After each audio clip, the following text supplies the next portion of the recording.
Nung nakaraang video nga natin tinalakay natin na mas tumangkad nga itong si Jack Hanma kay Pikel. Kung hindi nyo pa napapanood ang video na yon, ililink ko na lang sa baba ng video na to na kung bakit mas tumangkad pa nga itong si Jack Hanma kay Pikel. Anyways, mabalik tayo sa ating topic. In this video nga pag-uusapan natin ang muling pagkikita ni na Jack at Pikel sa Bakirahen Chapter 23. So i-analyze natin ang chapter na ito. Pero syempre kung bagong visit ka pa lang sa ating channel, wag mong kalimutan i-like ang video na to. Maraming salamat.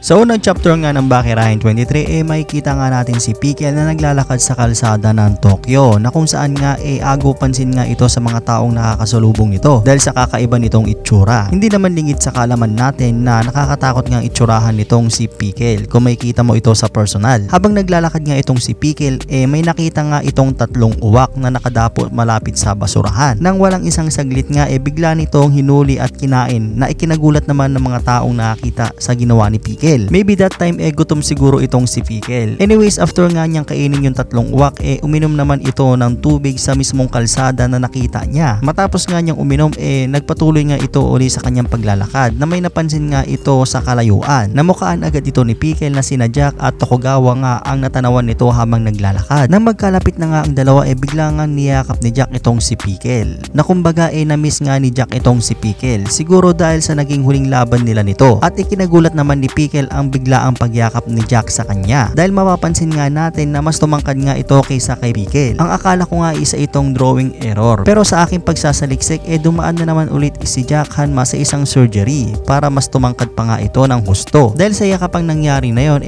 marami talaga ang nagulat. Ultimo si Tokugawa ay nagulat dito, pero walang pakialam si Jack sa mga nakapiligid sa kanya. At matapos nun kinausap ni Jack si Pikel regarding sa naging huling laban nilang dalawa at nagpasalamat si Jack kay Pikel dahil sa laban na yun kinatalo niya. Dahil doon mas pinalakas pa nga niya ito ang kanyang bite skill. Dahil hindi na malingid sa kalaman natin na naubos nga yung mga ngipin ni Jack sa laban nilang dalawa. Pero yung mga sinasabi ni Jack hindi naman talaga maintindihan ni Pikel. Maraming sinabi dito si Jack na katulad na lang yung mga pangyayaring during laban nilang dalawa. At ginawa din niyang motivation itong si Pikel para mas lumakas pa. Kinagulat naman ito Tokugawa yung mga sinabi ni Jack dito. Pero wala pa rin talaga maintindihan si Pikel sa pinagsasabi nitong si Jack Hanma. Nang mapansin nga ni Pikel na nakangiti nga itong si Jack na parang nasa isip ni Pikel na gusto nitong makitang umiyak ni Jack Hanma at parang nainsulto dito si Pikel. At dahil sa pag-iisip ni Pikel na ganon pinanglakihan nga niya ng mata itong si Jack Hanma at expected na ni Jack na ganon ang magiging expression ni Pikel sa kanya at ngumiti pa nga ng pang-asar itong si Jack Hanma kay Pikel at pinapakita nga ni Jack kay Pikel na mas tumangkad pa nga ito kay Pikel. Dahil dito nagsalita naman si Tokugawa na magdahan-dahan nga daw sa pananalita itong si Jack dahil hindi nito alam ang takbo ng pag-iisip nitong si Pikel. Pero para kay Pikel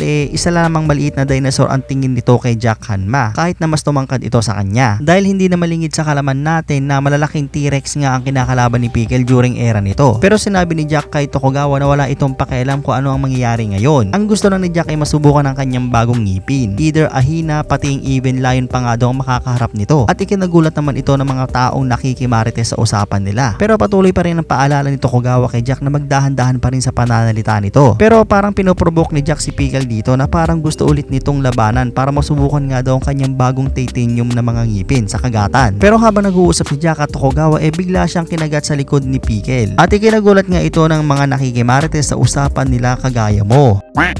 At dito nga natatapos ang Bakirahen Chapter 23. So ipagpapatuloy natin ito hanggang Bakirahen Chapter 24. So sa pagpapatuloy nga ng Bakirahen 24 may kita natin na bumakay na nga itong si Pikel habang kagat-kagat nga nito si Jack Hanma. Kung mapapansin nyo kay Pikel gigil na gigil nga ito kay Jack. Ultimo mga kamay nito at paa ay napakahigpit ng kapit kay Jack Hanma na tila ayaw itong pakawalan ni Pikel. Pero kung titignan naman natin ang reaksyon ni Jack dito napakakalma lang nito na parang hindi man lang nasaktan o gumalaw sa kinatatayuan nito sa kagat ni Pikel. Dahil sa ginawa ni Pikel mabilis naman kaagad umawat si Tokugawa sa kanilang dalawa na tumigil na nga daw ang mga ito. At nagulat din naman ang mga nakikimarites sa kanilang dalawa dahil hindi sila makapaniwala na kung totoo nga daw ito o parang shooting lang daw ba ito sa isang sinima. Nang hindi nga matanggal ni Tokugawa yung kamay ni Pikel nagmakaawa nga ito na bitawan na si Jack dahil nasa public place nga daw sila kung magbabanatan daw sila doon. Pero napansin ni Tokugawa na nakangiti nga lang dito si Jack at sinabi din ni Jack kay Tokugawa na na wag nga daw mag-alala dahil wala nga daw siyang gagawin na hindi maganda. At umalis na din dito si Tokugawa sa pagkakaawat sa kanila. Then bigla naman nagsalita si Jack kay Pickle na mag-step aside nga daw itong si Pickle. Ikinagulat naman ng mga nakikimarites at Tokugawa ang sinabi ni Jack kay Pickle dahil napakakalmado at magalang nga ang pakikipag-usap ni Jack kay Pickle that time. Nang ayaw pa rin tumigil ni Pickle sa pagkakakagat sa balikat ni Jack, tinaas ni Jack ang kanyang kamay at nag-iba nga ng aura ang pagmumukha ni Jack dito na tila parang galit na nga ito. Nang ilang saglit lang biglang kumilos ng napakabilis nga itong si Jack na halos walang nakakita sa ginawa nito at bigla nga itong nakaalis sa pagkakayakap at kagat ni Pickle sa kanya. Kumbaga ang ginawa ni Jack dito tinaas nito ang dalawang kamay nito at nag-slide pa ilalim para makawala nga sa yakap ni Pickle. At dun nga nakawala si Jack sa lakas ng hibit ng yakap ni Pickle. At sa sobrang bilis nga ng mga pangyayari, may kita nga natin na naiwan pa nga sa ere itong si Pickle. Nang pababa na nga si Pickle mula sa ere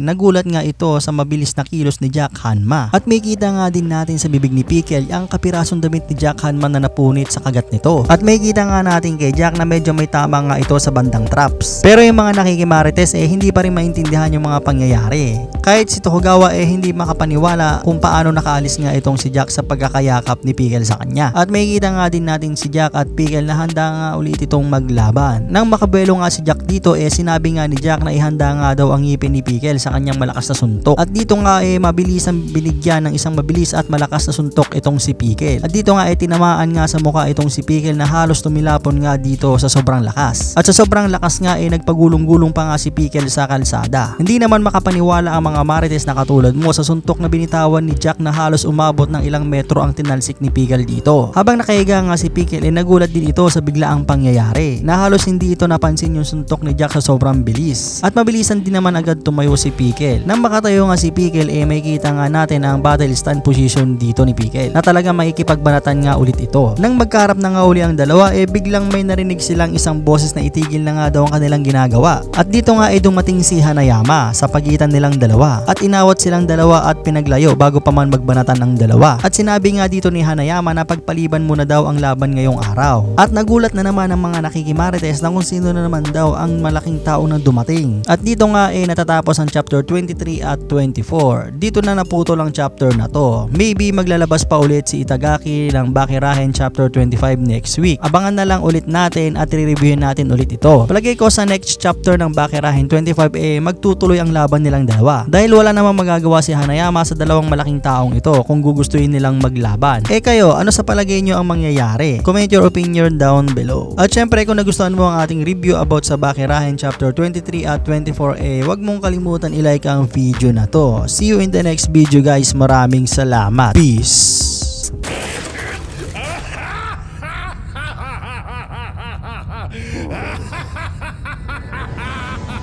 想像上のカマキリだと